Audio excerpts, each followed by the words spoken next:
Boa tarde, meus amigos. Hoje eu estou aqui com o Bispo Renato César Bono e a gente vai ter um papo diferente hoje, um papo espiritual, uma conversa bíblica. O apóstolo Paulo disse: transformai-vos pela renovação do vosso entendimento. E hoje, devido às descobertas e avanços científicos, física quântica, neurolinguística, neurociência, tantas outras informações que no passado não nos eram acessíveis e hoje são, nos fazem mergulhar em 3D dentro da Bíblia e descobrir uma forma, um entendimento diferente daquela que os apóstolos, daquela que os irmãos do passado tinham, porque eles tinham um nível de conhecimento à altura da sua época, né? E hoje a gente tem um acesso à informação um pouco mais profundo que nos faz crer ainda mais em Deus. Muita ciência, muita fé em Deus, pouca ciência, pouco conhecimento sobre Deus. E hoje o Bispo Renato aqui vai conversar com a gente um pouquinho a partir desse ponto, Bispo. Eu lhe pergunto, o homem é aquilo que ele pensa de si mesmo. A partir dessa informação, como é que a gente pode entender melhor o que o nosso cérebro, o que o nosso pensamento, o que a nossa força de pensar pode trazer de realidade para a nossa vida? O que é que o senhor tem para trazer para a gente a respeito disso? Na realidade, Reinaldo, é que a revelação de Deus ela é progressiva, né? Hoje nós conhecemos um pouco mais do que os nossos irmãos do passado conheceram, mas é apenas uma questão de entendimento, porque toda a verdade que nós conhecemos hoje já estava revelada, já estava escrita para nós. O povo do Antigo Testamento, como também o povo do Novo Testamento, ambos os povos conheceram a mesma verdade. Alguns em mais profundidade, outros em menos. Mas a revelação, embora sendo progressiva, ela já vem acontecendo desde o Éden. Nós estamos conhecendo a Deus, não é? E quando a Escritura diz sobre a questão da nossa alma, a questão da nossa personalidade, do que nós somos, como a gente enxerga o mundo, como a gente percebe, como a gente sente o mundo, isso é muito interessante. Hoje temos, como você disse, a neurociência, a neurolinguística. Hoje nós nos preocupamos muito com isso, porque hoje nós estudamos esses fenômenos, mas eles já eram presentes desde o Antigo Testamento. A gente percebe na história bíblica tudo isso aí. E Salomão já disse, como o homem pensa no seu coração, assim ele é. É que o povo da Bíblia, né, eles tratam o coração como o centro da consciência. Hoje nós sabemos que a consciência está na mente, mas a Escritura diz como o homem pensa no seu coração, ou seja, os pensamentos, a ideia, né, o pensar, o sentir, né, a maneira de perceber a vida está aí simbolizado pelo coração. Então nós entendemos que o homem é o que ele percebe da vida, o quanto ele consegue perceber desse campo ao seu redor, desse campo de energia, seja campo quântico, pode dar o nome que quiser dar, né? Nós sabemos que a nossa percepção da vida, a maneira como nós percebemos as coisas, as pessoas, a maneira como nós nos percebemos é que vai definir como nós realmente somos e o que nós podemos fazer para que haja uma mudança também progressiva, para que a gente alcance o auge, realize sonhos e tenha uma vida melhor. Hoje, na Escola Bíblica, a gente falou um pouco sobre o foco, né? As pessoas focam no negativo, outras focam no positivo e eu acredito sim que o foco traz à realidade algumas coisas, né? Então, assim, é possível que através do pensamento ou precisa de alguma coisa a mais para que alguém traga para a sua vida uma realidade diferente daquela que ela vive, né? Assim, a partir do pensar. O que é que a gente pode entender melhor sobre isso? Porque hoje se fala tanto nisso, né? Pensamento positivo, não só dentro da igreja, mas também no ramo filosófico, todo mundo falando sempre sobre pensamento positivo. O que é que o senhor traz para a gente a respeito disso? É um pouquinho complicado, mas Sócrates, ele disse, homem, conhece-te a ti mesmo. A gente precisa saber como é que a gente funciona, porque nosso cérebro é uma máquina tremenda, né? Muito mais potente do que o mais potente computador já existente. Então, nós temos que aprender a fazer com que a nossa mente trabalhe a nosso favor, não contra nós. Já que nós temos uma ferramenta tão poderosa nas mãos, a gente tem que fazê-la trabalhar pelo nosso benefício, também para a nossa felicidade, para a nossa alegria, né? Qual foi mesmo a sua pergunta? Eu falei, a partir do pensamento, a mudança que a gente pode trazer real Sim. na nossa vida, né? Tudo começa a mudar com a mente, né? Paulo disse, transformai-vos pela renovação do vosso entendimento. Se não houver uma renovação mental, não vai haver é renovação na vida. Tudo começa com um entendimento novo, com uma compreensão nova, com uma percepção nova da vida. E a gente sabe que quanto mais a gente vai abrindo esse leque, mais a gente vai recebendo de fora, mais a gente vai agregando à nossa vida, à nossa história, ao nosso conhecimento. E esse conhecimento novo, né, vai mudando a nossa vida. A gente precisa do novo. Jesus disse, né, não se coloca vinho novo em odres velho. A gente tem que ter um ambiente apropriado para receber o novo. E o ambiente apropriado, o odres novo, seria uma mente que quer aprender, uma mente que quer entender, que quer se perceber, que quer se conhecer. Esse é o odre novo. O odre novo tem capacidade de receber novas informações, novos conhecimentos e assim melhorar a sua performance na vida, no mundo, na sociedade, na igreja. A gente vê muita gente na igreja, mas embora estando na igreja, professando que é cristão, mas ainda essas pessoas são infelizes, né? E a infelicidade elas carregam dentro de si. E é essa busca por coisas, por objetos, por conquistas, justamente para suprir essa necessidade de ser feliz, de se sentir bem. A gente percebe que não funciona assim. Tudo parte de dentro de nós, né? Na realidade, o que está ao nosso entorno é o resultado do que está dentro de nós. Tudo emana de dentro do homem, seja o bem, seja o mal. Jesus disse que o coração é o centro, não é, da nossa vida. Do coração procede o bem, do coração procede o mal. Então vai depender do que eu tenho introjetado, colocado dentro de mim. A gente precisa sempre renovar as informações, buscar conhecimento. E, na realidade, não é o simples pensamento que muda. Eu posso pensar em muitas coisas, né? Mas é uma combinação daquilo que eu penso, daquilo que eu falo, daquilo que eu sinto. Quando essa tríade está unida, então nós temos uma nova realidade. Ou seja, é um foco, né? Pensar e agir e continuar pensando é muito mais poderoso do que somente pensar, né? O pensamento vem, o pensamento vai e o foco acaba se perdendo no meio da trajetória. Eu percebo que as pessoas muitas vezes vêm ao Evangelho em busca de curar sua dor. Ela tem uma dor, seja financeira, seja sentimental, e elas começam a vir à igreja em busca da cura dessa dor. Quando essa cura não vem, muitos vão embora. Outros, a cura até vem, elas passam um momento de alegria, mas logo se debandam. Então, eu ouvi muito o senhor falar sobre a verdadeira felicidade. E isso também é um entendimento profundo, onde a pessoa tem que se encontrar, né, bispo? Se encontrar consigo mesma para já ser feliz antes mesmo de alguma conquista, né? O senhor falou bastante sobre isso. O que é que o senhor pode acrescentar mais sobre a verdadeira felicidade? Na realidade, o primeiro entendimento é o que é felicidade. Felicidade não é ter alguma coisa, não é conquistar uma posição.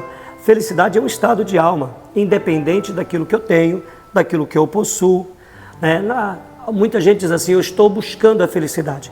Na realidade, não existe nenhum caminho que te leve à felicidade, porque a felicidade já é o próprio caminho. Se você não se perceber no caminho, se você não tiver a capacidade de olhar ao seu entorno, de ter uma percepção das coisas mínimas da vida que estão te acontecendo, as coisas boas, ainda que sejam pequenas, valorizando essas coisas pequenas, é a soma dessas coisas boas, dessas sementes boas, dessas coisas minúsculas que fazem a nossa felicidade, não é? Vão agregando a nossa vida de forma que a gente se sinta bem, se sinta feliz, satisfeito, mesmo não tendo tudo. Então, existem tantas coisas que eu não preciso para ser feliz, não é? Na realidade, para ser feliz eu preciso me encontrar. E essa felicidade, ela está dentro de nós. Eu preciso buscar isso aqui dentro, não é? Porque eu não posso controlar o que está do lado de fora. Não posso controlar a sua vida, não posso controlar a vida da minha esposa, dos meus filhos. Eu só posso ter controle da minha vida. Eu não controlo o que está do lado de fora. Eu só posso controlar aquilo que está do lado de dentro. Então, se eu assumir o controle da minha vida, dos meus sentimentos, dos meus pensamentos, se eu elaborar os meus pensamentos de forma que as minhas palavras confirmem aquilo que eu estou pensando, isso vai gerar na minha alma um sentimento de ser. E eu tenho certeza que isto é felicidade, é sentir-se, é perceber-se. É ser aquela pessoa que você gostaria de ser, embora que nós todos estamos no processo, é um caminho, não é? Nós ainda não somos quem nós gostaríamos de ser, mas já somos melhores do que fomos antes. Então já é um processo, já é uma evolução, já é uma conquista, e eu preciso celebrar essa conquista. Eu já sou melhor do que fui. Posso não ser ainda o que eu quero ser, mas já melhorei muito. Então, algumas filosofias dizem que, como o senhor acabou de falar, a felicidade é o caminho. Eu sigo nesse caminho já feliz. Porque a gente percebe, até mesmo no meio cristão, que muitos colocam a felicidade como um projeto de Deus para algo que você vai ter num futuro. E quando você consegue aquilo, então você é feliz.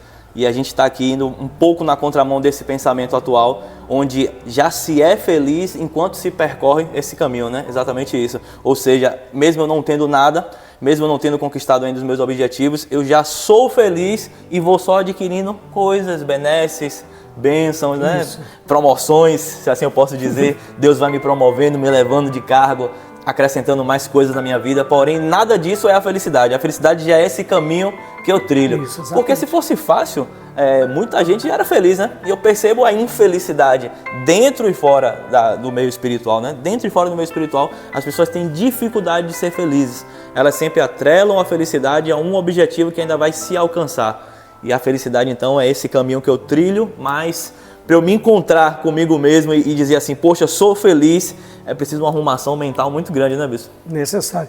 Porque, nesse sentido, a felicidade sempre estará no futuro, sempre no fim do caminho. Nunca se alcança, né?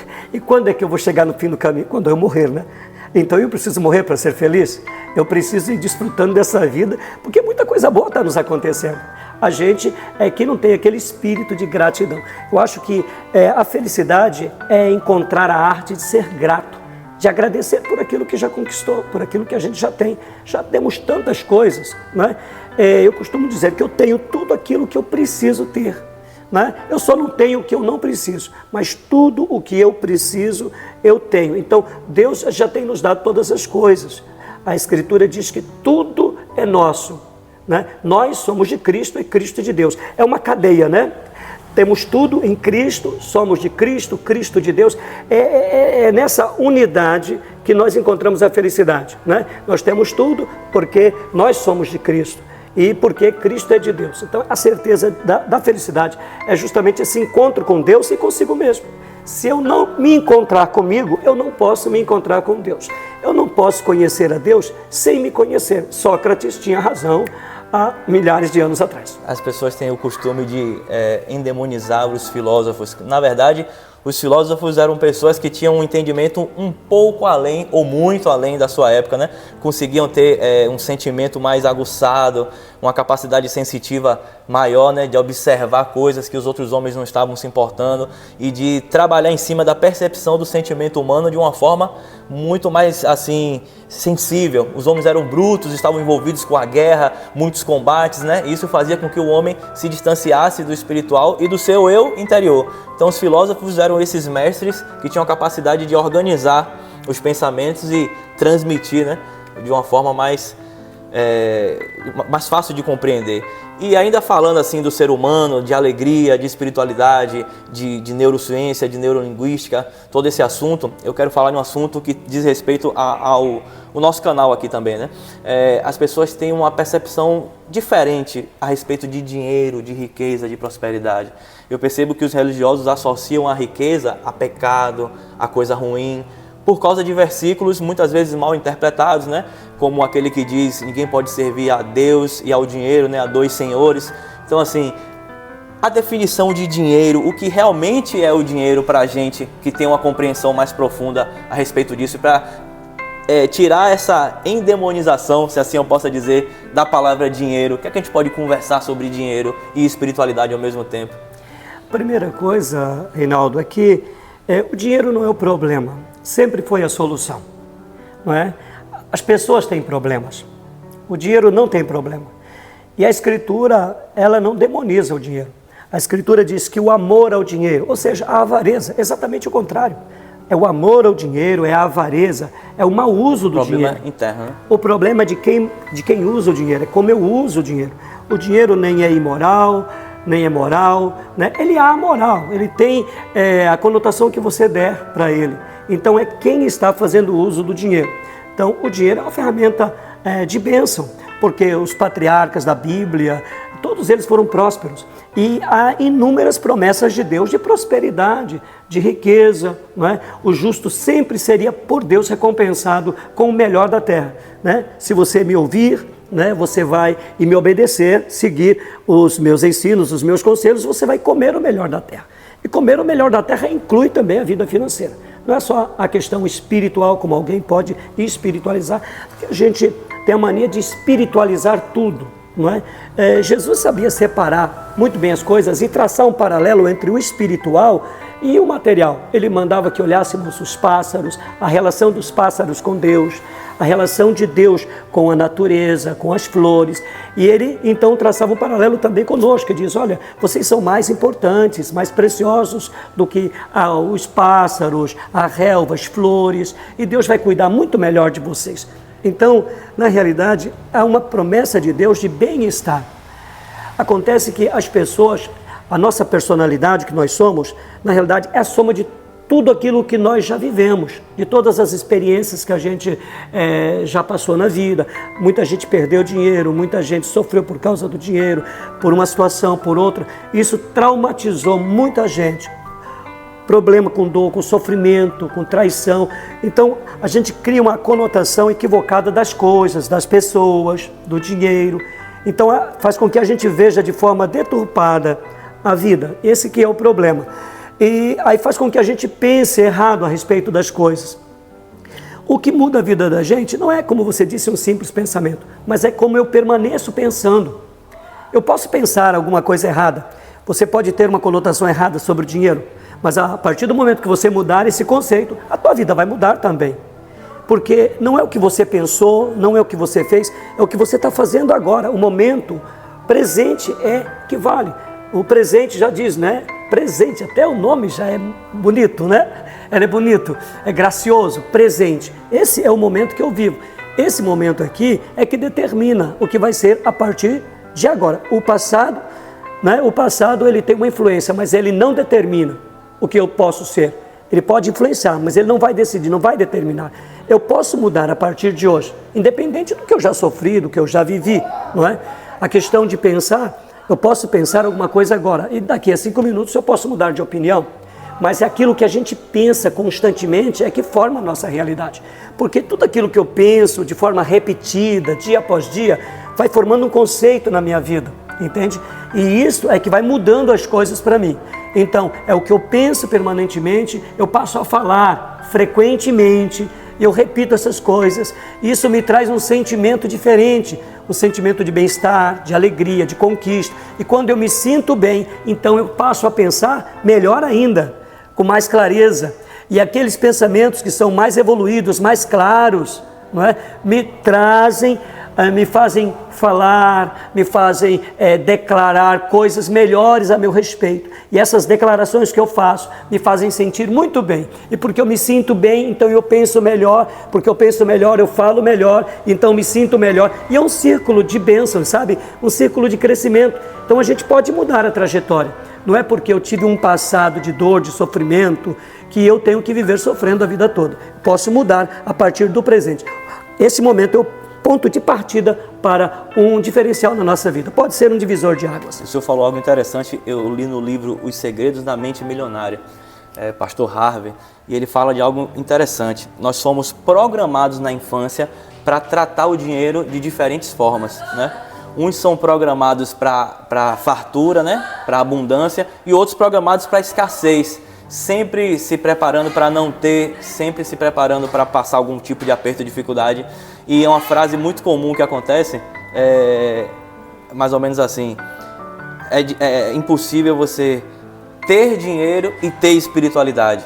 É impossível você ter dinheiro e ter moral. Né? Eles sempre ligam assim, ou você tem dinheiro ou você tem as coisas boas, nunca as duas coisas, né? E esse livro fala a respeito disso. Por que a gente foi programado para não aceitar os dois? Por que eu não posso ser espiritual e ter dinheiro, né? Sem dinheiro não se monta uma sinagoga, sem dinheiro não se abre uma mesquita, sem dinheiro não se levanta um templo, uma igreja, nada.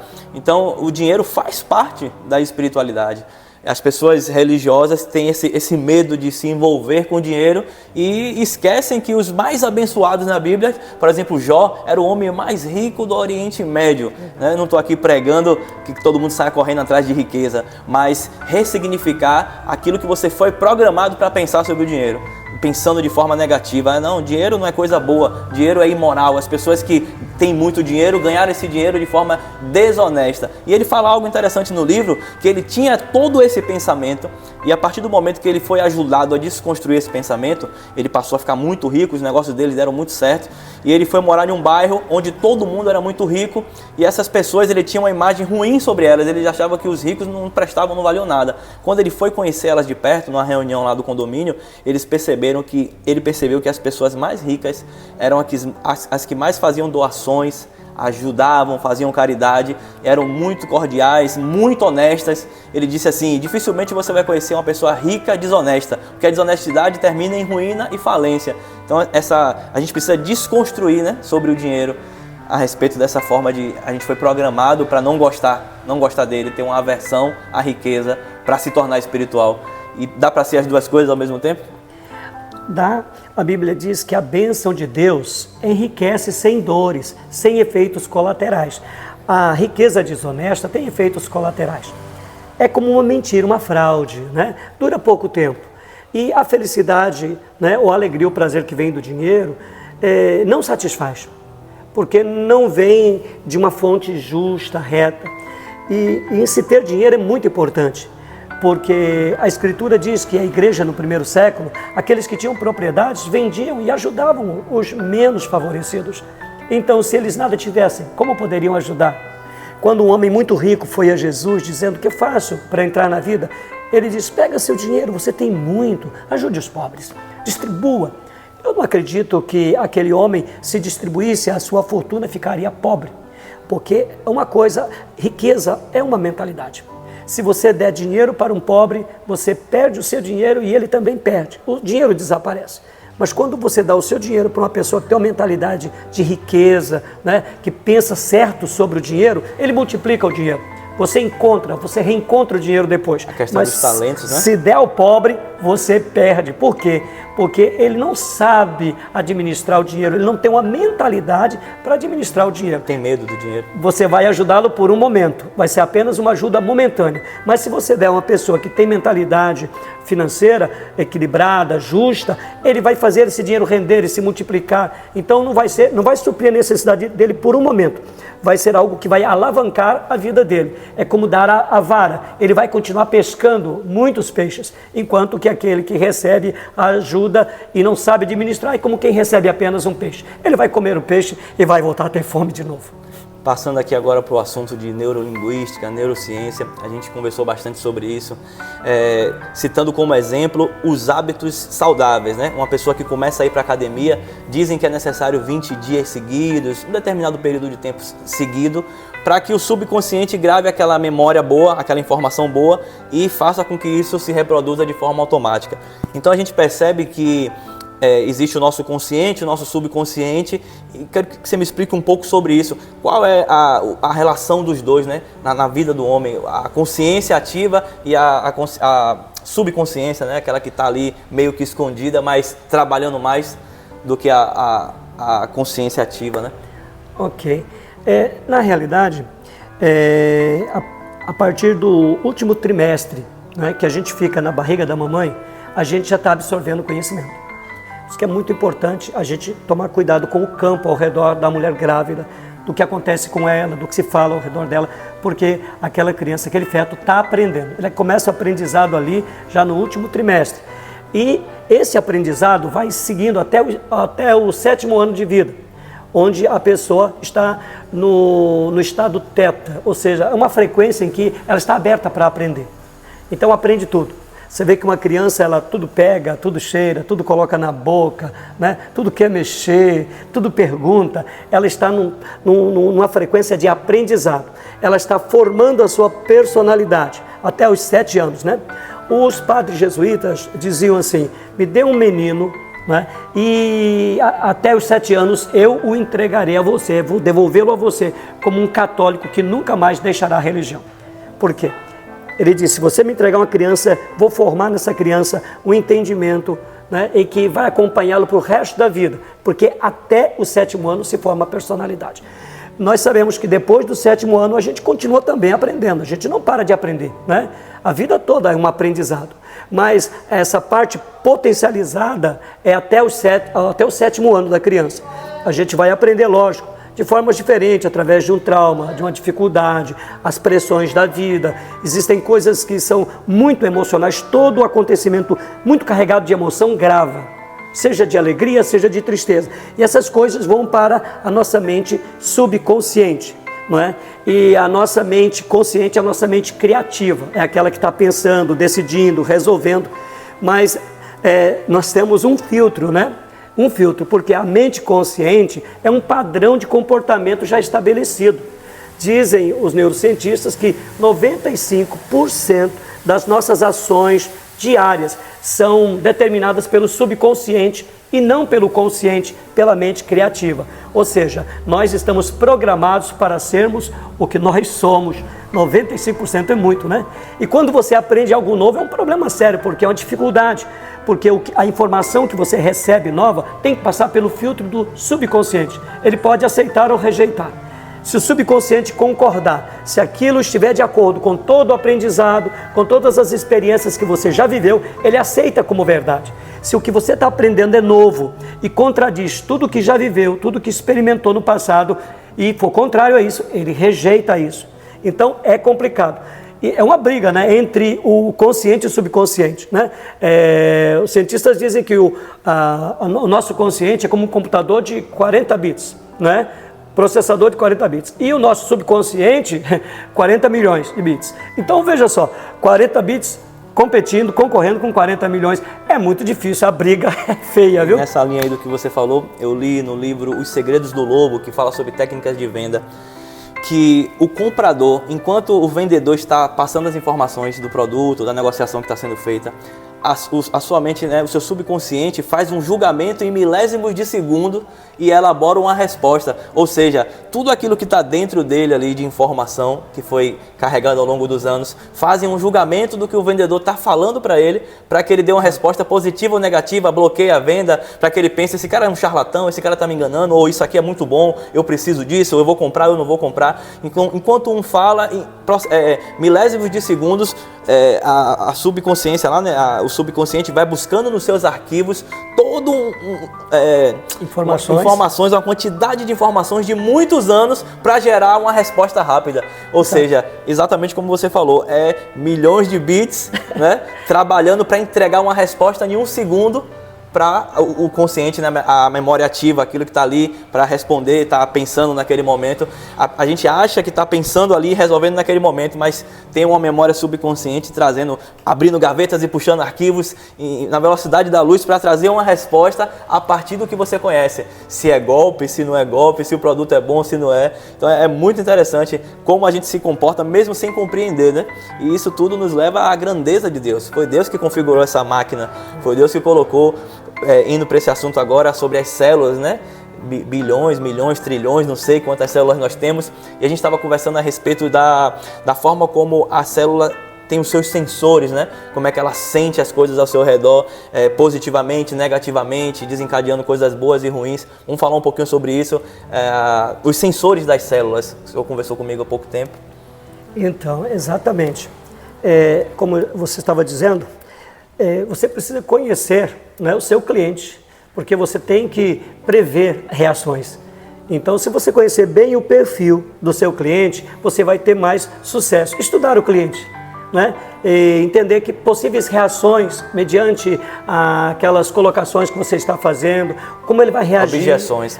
Objeções, porque vai depender do cliente. Então, cada cliente tem um perfil e você precisa conhecer o perfil. Se você conhece o perfil do cliente, você tem uma maior possibilidade de fazer uma boa venda, porque você já começa a pensar como ele pensa, você começa a entrar, né, na mente da pessoa para perceber, antecipar a resposta da pessoa, o que ela pode me dizer, como ela está me vendo. Como é que ela está percebendo o meu produto? O que é que ela está pensando de mim? Para que você faça uma colocação adequada para a pessoa, para que você convença o cliente de que realmente o teu produto é bom, você é uma pessoa honesta, direita, e ela pode ficar tranquila em fazer negócio com você, né? Mas nós ficamos pensando muito nessa questão de perceber o campo, né? A epigenética fala sobre isso aí, né? Que as células, elas percebem o campo, o ambiente, que nada está determinado, né? Nada. As pessoas dizem assim, você tem genética para isso, para aquilo, você tem genética para uma enfermidade, para uma doença e tal. E a gente aprende lá nessa ciência nova, né? Tá surgindo aí, que não é assim, não tem um determinismo, você não tem que ser assim, você não tem que ter câncer, você não tem que ter diabetes. Isso pode estar no DNA da célula, pode estar lá, mas isso não precisa se manifestar, isso vai se manifestar a depender do campo. A célula percebe o campo energético ao seu redor, a energia, o que está fluindo, o que está acontecendo ao seu redor. Então, o campo, o meio, influencia a célula, de forma que o conteúdo da célula não determina, né? Não é a genética em si que determina, mas como a gente percebe as coisas ao nosso redor. Todo o campo ao nosso redor, conversas, diálogos, pensamentos, sentimentos, emoções, tudo isso pode alterar o comportamento de uma célula. Então não é praticamente dizer assim, não, a minha genética, geneticamente eu tenho isso, geneticamente eu tenho aquilo, não. Tudo isso pode ser modificado através da percepção da célula, do campo ao entorno. Então, na linguagem popular, quando alguém diz assim que existem vibrações positivas, vibrações negativas, as pessoas se preocupam muito com a questão da inveja, né? Há um entendimento de diversas formas a respeito da inveja. Então, significa que é possível que o ambiente traga uma direção para as minhas células, um ambiente positivo, um ambiente negativo. Muitos livros falam que quem cresce em um ambiente hostil, de muito xingamento, de muita violência, além de desencadear doenças, traz um perfil naquele segmento, né? E pessoas que crescem em um lar saudável traçam um outro perfil de vida, um outro estilo de vida, um caráter totalmente diferente. Mas isso está internamente, é que a gente pensa que é só a mente, né? A mente aprendeu a violência, ela é violenta. A mente aprendeu a bondade, ela é boa. Mas as nossas células correspondem a essa vibração ao nosso redor? Exato. Nós somos o produto do meio, na realidade, né? Somos o produto do meio. A gente sofre as influências, mas a gente tem famílias, por exemplo, né? Uma influência ruim. E nós temos ali 2 filhos, um que se entrega ao vício, ao álcool, às drogas, e outro que se entrega ao trabalho, ao estudo e tem sucesso. Todos os 2 tiveram o mesmo ambiente. É como você se deixa influenciar pelo ambiente. A gente tem que colocar filtros, na realidade. Porque se a gente abrir a nossa mente, abrir nosso coração para tudo que está ao nosso redor, permitir que tudo adentre, que tudo seja introjetado, isso vai realmente nos prejudicar. A gente precisa absorver o que é bom. A Escritura tem um texto muito interessante que diz assim: examine todas as coisas e retenha, coloque dentro de si só o que é bom. As coisas estão acontecendo ao nosso redor. Às vezes é difícil dizer assim, de criar um ambiente saudável. Quem nasce numa família, nasceu naquela família, não pode escolher a família que nasce, né? Mas ela pode filtrar os acontecimentos que estão se desenvolvendo ali, de forma que um pode absorver tudo, não é? E se tornar uma pessoa de fracasso, e a outra pode filtrar e buscar outros conhecimentos, não é? E ter um caminho de êxito na vida. Então, o ambiente influencia, mas também não determina tudo. Vai depender responsabilidade ainda é nossa, nós é que determinamos se vamos ser ou se nós não vamos ser, o que vamos ter e o que nós não vamos ter. Na realidade, nós somos o produto, né? Nós somos o produto de tudo aquilo que nós cremos, nossas crenças. Se eu creio, Jesus disse assim: aconteça com você conforme você creia. Isso é uma lei espiritual. Só vai acontecer com você o que você acredita que vai acontecer. Portanto, se você se deixar influenciar por coisas positivas, então você vai crer positivamente e as coisas boas vão lhe acontecer. Se você permitir que coisas negativas te influenciem, você vai ser mal influenciado, vai pensar coisas negativas e as coisas negativas vão te acontecer. Quero te lembrar de Jó. Jó passou um momento terrível da vida dele, de grande provação. Mas ele disse: aquilo que eu temia, ou seja, aquilo que eu esperava, aquilo que eu achava que eu não queria que acontecesse, me aconteceu. Ou seja, ele estava fixado em alguma coisa ruim e negativa e por isso aquelas coisas aconteceram. A gente precisa se fixar no que é bom.